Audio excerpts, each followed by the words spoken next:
the spread of infection by getting vaccinated. So on to my presentation. The first thing I would like to talk about is some of the challenges that we face with Neisseria meningitidis. It is a health problem worldwide, not just in the US, and it causes endemics and epidemics. Usually epidemics are seen out of the US, and endemics is actually seen in the US. Early onset of the disease can be misdiagnosed with other illnesses. As you know, meningitis can cause meningitis. However, there's viral meningitis as well, and that could cause problems on misdiagnosis. And some of the signs and symptoms are hard to distinguish between common viral illnesses like flu and other diseases. Some other problems it can cause: it has a rapid onset and progression, and it could cause mortality within 24 hours. And even though there's effective therapy for the disease, there's a high morbidity and mortality associated with it. I want to talk a little bit about the microbiology. Neisseria is gram-negative diplococci and typically appear in pairs. Opposing sides are flattened, making it look like a kidney bean, as this picture depicts.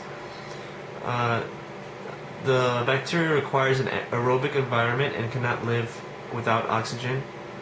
And carbon dioxide and enriched medium enhance their growth, but they are usually not required for them to survive. Some other microbiology is it's oxidase positive, which is a way of actually identifying the bacteria, and they routinely grow on blood agar. And they contain a pili which vary in their antigenic composition, which is used for identifying the bacteria. And they also contain several classes of outer membrane proteins which vary also in their antigenic composition. They also contain outer membrane lipopolysaccharide side chains, which are usually shorter and lack repeating polysaccharide units. So the pili and outer membrane proteins and lipooligosaccharides are antigenic and have been used to identify the bacteria. As of right now, there are actually 12 serotypes that have been identified. However, 5 are usually pathogenic, and the rest are usually commensals that live within our environment and not pathogenic. As I was mentioning earlier, sometimes viral and bacterial meningitis can be confused with one another, and this actually table here kind of illustrates how what are the distinguishing factors between viral and bacterial meningitis. So here with viral, you see that you're usually alert and oriented, whereas in bacterial meningitis, confusion and combativeness is usually seen. You might be lethargic. You usually look for Kernig and Prudensky signs. You have a rigid arching of the back, and usually you see seizures and loss of consciousness.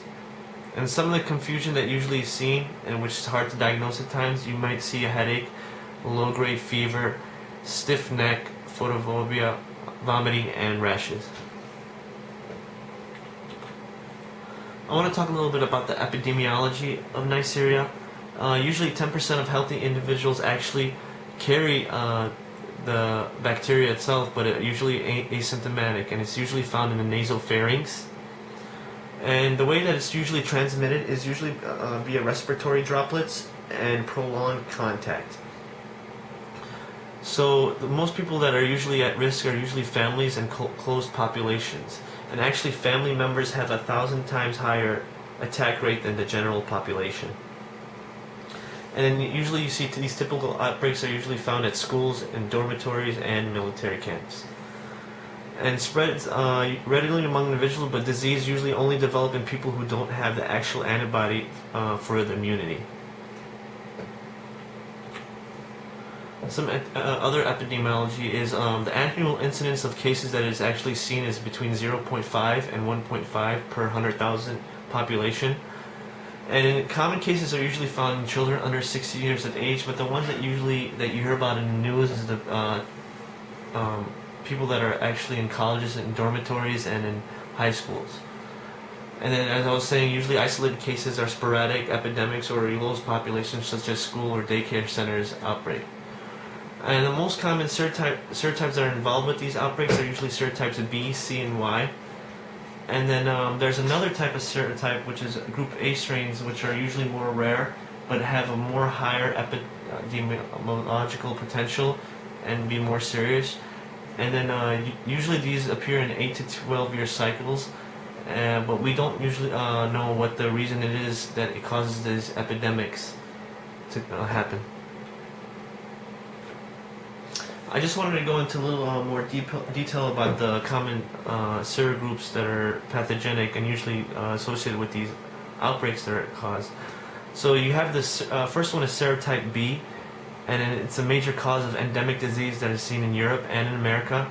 As of right now, there's no vaccine commercially available in the U.S., but there's research still going on. Another type of serotype that's actually seen is serotype C, and this is also a major cause of endemic disease in Europe and North America. And this is the one that actually caused common outbreaks in schools and the community. And then the next one is serotype Y, which is highly associated with pneumonia, and it's becoming an increasing problem in the U.S. affecting all age groups, not just a specific age type. So this affects all age groups, which is a big problem as well.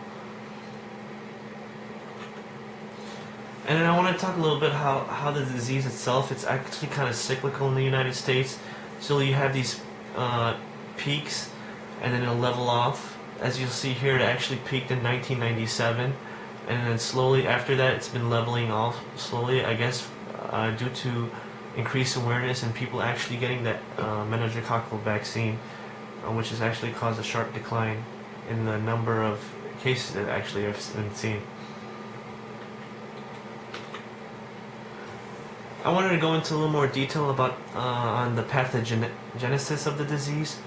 Actually, the carrier state is usually associated with individuals who have acquired the protective antibodies, and usually this is the general population, and they're asymptomatic. But then a more serious form is actually developing the disease, and this is usually caused when the bacteria is in the blood, causing bacteremia, and then actually meningitis itself. And then the way this causes the disease is usually the pili from the bacteria attaches to the microvilli of the nasopharyngeal epithelium, and then after that invasion occurs when the bacteria becomes in close contact with this microvilli, in which they enter the cell through these membrane-bound vesicles. Once they're in the cell, they actually pass through the cytoplasm, exiting the submucosa on the other side, and this process actually causes direct cell damage by the release of these endotoxins by this bacteria. So once in the submucosa, they're able to produce disease due to their ability to scavenge for essential nutrients and evade immune responses. One essential nutrient that's used by Neisseria is iron, which is acquired from the transport protein transferrin. And then another way they actually evade immune response is that the bacteria itself has a polysaccharide which enables them to resist neutrophil phagocytosis. And then another way they actually evade immune responses is by their lipopolysaccharide, which are similar to sphingolipids that are found in the brain. So by this, the actual body doesn't recognize it as a foreign matter and just leaves it alone. So the most common form of meningococcal infection is usually seen as acute purulent meningitis. And some of the signs and symptoms is actually appearance of scattered skin, petechiae, and may evolve into